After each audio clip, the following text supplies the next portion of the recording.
Hello friends, Kujur electricals में आज आपका फिर से प्यार भरा नमस्कार। आज हम लोग बेसिक बात करेंगे जितने भी प्रकार के टुल्लू पंप्स मोटर हैं, एग्रीकल्चर मोटर, उनके अंदर पानी चला जाना, पानी जाने का क्या रीज़न है, कहाँ पे आपको सबसे ज़्यादा ध्यान देना चाहिए। यदि आप कोयल रिवाइंड करते हैं तो आपको कहाँ पे ध्यान देना चाहिए जिसके वजह से मोटर के अंदर जो है वो पानी ना जाए, जिसके वजह से आपको फिर से दोबारा रिवाइंड करना ना पड़े। ऐसे स्थिति में आपको सबसे पहले पंप को चेक करना पड़ेगा कि आपका जो मैकेनिकल सील है, आपका इम्पेलर से पहले जो मैकेनिकल सील लगता है वो डैमेज तो नहीं हो गया है जंग लगने के कारण या फट जाने के कारण। यदि आपके पास इस प्रकार का प्रॉब्लम आता है तो सबसे पहले आपको क्या करना है, पंप को खोल के देखना है। देखिए, पंप बहुत दिन से खुला हुआ नहीं है जिसके वजह से स्टड टूट जा रहा था।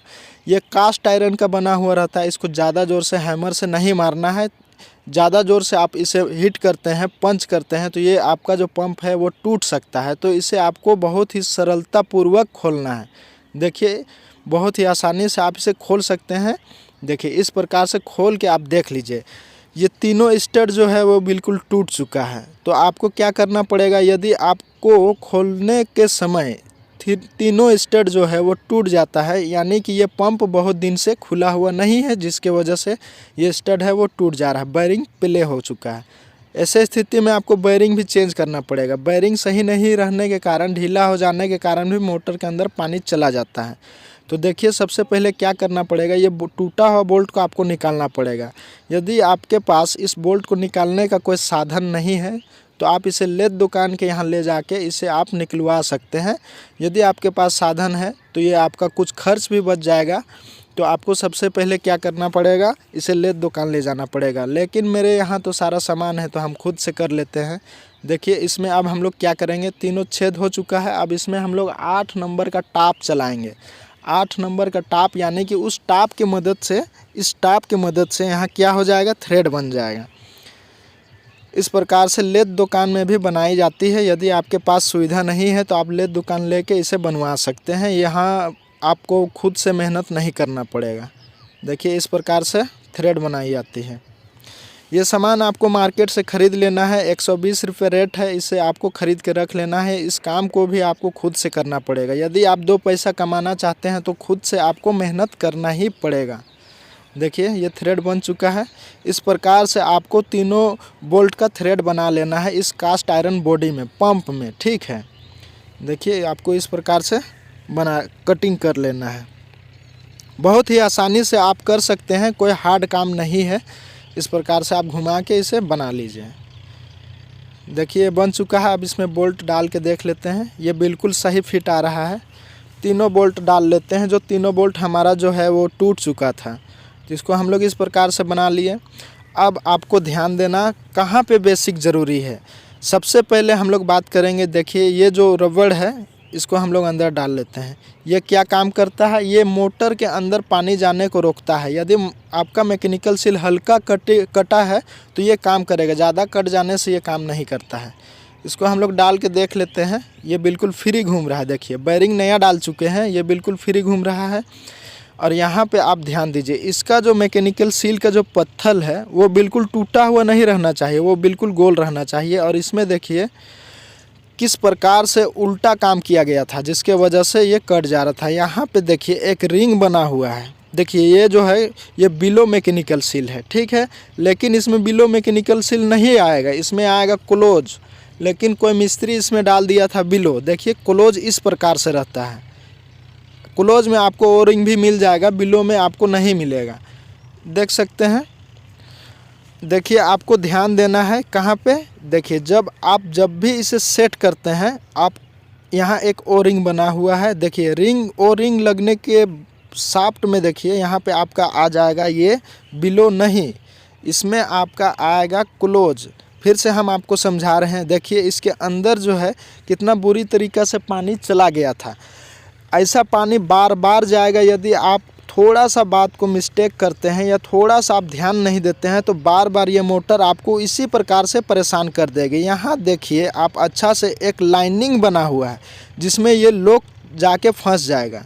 ये लॉक का क्या काम है, ये क्लोज मैकेनिकल सील जो है, क्लोज मैकेनिकल सील इसे लॉक करके रखता है। देखिए, फिर से आपको एक बार समझा रहे हैं, यहीं पे आपको ध्यान देना है। देखिए ये क्लोज मैकेनिकल सील है, आपको ओ रिंग मिल जा रहा है, ठीक है।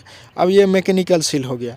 अब इसको आपको कैसे सेट करना है, देखिए सबसे पहले क्या कीजिए, आप शाफ्ट को इस पंप में डाल लीजिए, ठीक है। देखिए इसको अच्छा से सेट कर लीजिए। हैमर है तो आप हैमर की मदद से डाल सकते हैं, या आप इसे पलट के आप ठोक सकते हैं। देखिए ये हो गया, बिल्कुल फ्री है। अब इस क्लोज मैकेनिकल सील को हम लोग डालते हैं। इसमें क्लोज क्यों लग रहा है, इसमें एक लाइनिंग बना हुआ है जहाँ पे आपका लॉक लग रहा है। देखिए ये बिल्कुल फ्री है, ठीक है। अब इस मैकेनिकल सील को थोड़ा और अंदर डालना पड़ेगा, ठीक है, थोड़ा इससे और अंदर डालना पड़ेगा। तो ये पुराना मैकेनिकल सील है, इसी से हम दबा के डाल रहे हैं। लेकिन क्या हो रहा है कि ये नहीं जा रहा है। कहाँ तक नहीं जा रहा है, जहाँ तक कि वो लॉक फंस ना जाए वहाँ तक नहीं जा रहा है। तो आपको वहाँ तक इसे ढकेल लेना है, किसी भी चीज़ से आपको ढकेल के अंदर करना है। और उसके बाद जो है वो लॉक को आपको डालना बहुत ही ज़रूरी है। उस लॉक को नहीं डालिएगा तो मैकेनिकल सील जो है वो पीछे चला आएगा, उसके बाद फिर से मोटर के अंदर पानी चला जाएगा, ठीक है। यहाँ पे आपको ध्यान देना बहुत ज़रूरी है। लॉक को बिल्कुल नहीं छोड़ना है, आपको लॉक को डालना है, जैसे भी करके डालना है। ये थोड़ा हार्ड है तो इसे थोड़ा ढीला कर लेते हैं, इसे फैल करके ढीला कर लेते हैं ताकि इसे डालने में आसानी हो, ठीक है। यही लॉक को डालना बहुत ज़रूरी है। और ये लॉक कहाँ पे लगता है, जिस इम्पेलर में की लगी हुई होती है। देखिए इसे हम लोग सबसे पहले डाल लेते हैं, फिर हम आपको बता रहे हैं कि किस इम्पेलर में आपको, इम्पेलर के शाफ्ट में ये लॉक लगता है, इसके बारे में बता रहे हैं। इसको पहले आपको लॉक को फंसा लेना है। देखिए इसे ढकेल लेते हैं, कहाँ पे, जहाँ पे रड जो शाफ्ट है वहाँ पे कटिंग की गई थी, वहाँ पे ये लॉक जाके अंदर फंस जाता है, ठीक है। देखिए ये अंदर जाके फंस चुका है। इस प्रकार से सेट करना है, ये ज़्यादा टाइट नहीं रहना चाहिए। देखिए ये अंदर जाके फंस गया ना, ऐसा ही आपको करना है। देखिए लॉक हो गया। अब यहाँ देखिए कि यहाँ की लगा हुआ है, की लगने वाला इम्पेलर में, शाफ्ट में आपका मैकेनिकल सील जो है वो क्लोज आएगा। बाकी जिसमें थ्रेड बना हुआ रहता है उसमें आपका बिलो आ सकता है या ओपन आ सकता है, क्लोज भी आ सकता है।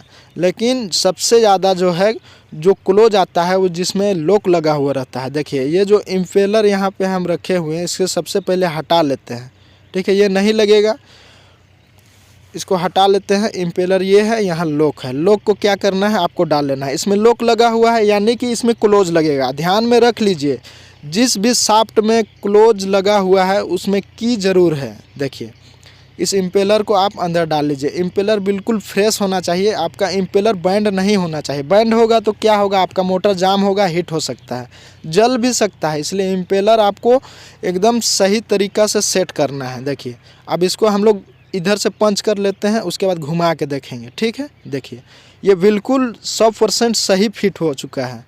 इस प्रकार से ही आपको सेट करना है। आप क्या कीजिएगा, ओ रिंग को अच्छा तरीक़ा से अंदर डाल लीजिए। और इनका क्या काम है, और इनका काम है आपका जो पंप साइड है उस साइड एयर नहीं लेना चाहिए। यदि एयर ले लेता है, कहीं से भी एकदम बारीकी एयर ले लेगा तो भी आपका जो ये मोटर है वो पानी नहीं फेंकेगा। चाहे जितने भी प्रकार के एग्रीकल्चर मोटर हो या टुल्लू पंप मोटर हो या जितने भी प्रकार के डोमेस्टिक मोटर हैं, वो एयर नहीं लेना चाहिए। आपका सेक्शन भी सही होना चाहिए। सेक्शन में कहीं छेद हो गया है तो समझ जाइए कि आपका मोटर बिल्कुल पानी नहीं देने वाला है। देखिए अब क्या कीजिए, यहाँ पे आप देखिए ये जो पंप है, देखिए यहाँ थोड़ा घिस चुका है। देखिए यदि ज़्यादा घिसा हुआ रहेगा तो आपको इसे दुकान ले जाना पड़ेगा, उसमें माल भरवा के फिर से कटिंग करवाना पड़ेगा। आप इसे सिंपल तरीका है, आप इसे सेट कर लीजिए। 100% आपका मोटर जो है वो सही वर्क करेगी। आप बार बार इससे इस प्रकार से आप काम कीजिएगा तो आपका जो मोटर है वो जलेगा नहीं, मोटर के अंदर पानी जाएगा नहीं